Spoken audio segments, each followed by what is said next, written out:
pour cet exercice 106, il y a différentes manières de résoudre cet exercice. Je vous en propose une ici. Donc ici, on a l'eau qui arrive jusqu'ici à une hauteur de, jusqu'à une hauteur de 1 mètre. On est à 1 mètre du bord. Donc, ce qu'on pourrait faire, c'est se dire, en fait, le volume qui est ici en haut, tout ce volume-là, quel volume ça représente? Quel volume représente les cubes de pierre? Puis on va voir, si le volume des cubes de pierre est plus grand que le volume là de vide qui est encore dans ce bassin, ça va déborder. Si c'est plus petit, ça ne va pas déborder.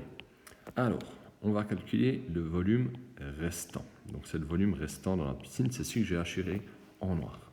Donc, ce volume est représenté par un parallélépipède rectangle. Donc, on multiplie les trois longueurs. Donc, on va multiplier les 1 mètre. Donc, ici, on aurait 1 mètre. En profondeur, on aurait 3 mètres.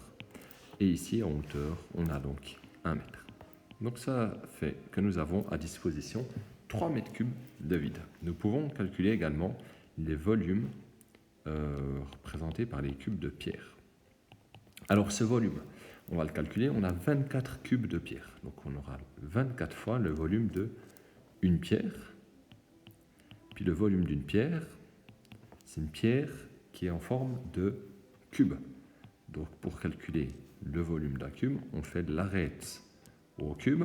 Puis, cette arête, elle fait 0,5 mètres. Donc, on fait 0,5 mètres au cube qu'on multiplie par 24.